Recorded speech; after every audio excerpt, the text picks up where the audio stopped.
Баршаға сәлем. Бүгінгі тақырып жаңғақтың қандай 4 ауруға шипа болатынын білетін боласыз. Қызықты және қажетті ақпаратты жіберіп алмау үшін каналға тіркеліп, лайк басып пікір қалдырсаңыз, каналдың әрі қарай дамуына өз үлесіңізді қосасыз. Жаңғақ өсетін орындары орталық Азияда, Қытайда, Жапонияда кездеседі. Қазақстанда 2 түрі бар: грек жаңғағы және қара жаңғақ. Жинау және өңдеу әдістері: дәні, дәм бөлгіші, жаңғақтың көк қабығы, бұтағы дәрі болады. Емдік қасиеті: жаңғақтың дәні тәтті, дәмді, жылы райлы, уыз. Бүйректі қуаттандырып, шауқатты күшейтеді. Өкпені тазартып, ішекті жұмсартады. Басты құрамы: құрамында белок, май, қант, А, С, Е витаминдері бар.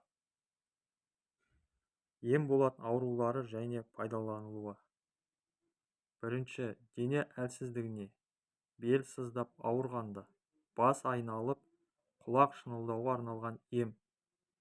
Жаңғақ дәнінен 600 грамм, әлбұршақтан 300 граммды талқандап, балға араластырып, салмағы 9 граммнан оқ-дәрі жасап, күніне 2 реттен ішеді.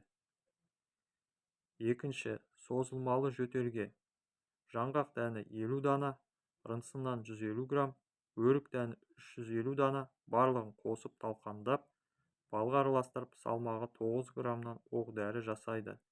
Рынсынды бөлек қайнатып, жатар алдында 3-5 граммнан ішеді.